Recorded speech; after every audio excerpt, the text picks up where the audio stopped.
দাম কত এগুলোর মাছের দাম কত? যে এখানে শিশু থেকে বড় সবাই কিন্তু মাছ ধরে জীবিকা নির্বাহ করে। নদী পাড়ের মানুষের জীবন জীবিকা কিন্তু আসলে মাছের উপর নির্ভরশীল। তো এখানকার মানুষ কিন্তু মাছ ধরে জীবিকা নির্বাহ করে। দেখেন এখানে অনেকে জাল বুনতেছে। আপনারা মাছ ধরতে কখন যাবেন?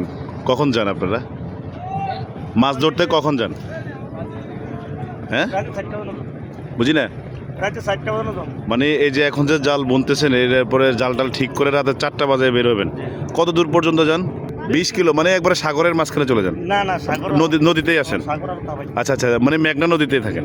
আসলে ওনারাই হচ্ছিল অরিজিনাল মানুষ, কারণ হচ্ছিল পরিশ্রম করে ওনারা জীবিকা নির্বাহ করে। দেখেন প্রত্যেকটি বোটের মধ্যে কিন্তু জাল বুনতেছে। এই যে এখানে বড় যে বোটটা এটাও কিন্তু রেডি হচ্ছে অলরেডি মাছ ধরার জন্য। রাত 4টা বাজে ওনারা বের হবে মাছ ধরার জন্য গভীর নদীতে। ওই পাশে হচ্ছে আপনার ট্রলার ঘাট ওই পাশে, আর হচ্ছে আমাদের নদী বাটার সময়, এখন বাটা চলতেছে জোয়ারের সময়। আর ওই পাশে হচ্ছে আরেকটা ঘাট যখন আপনার জোয়ার আসে তখন। আর ঠিক এই পাশে মিডলে আপনার তৈরি হচ্ছে আমাদের ফেরিঘাট।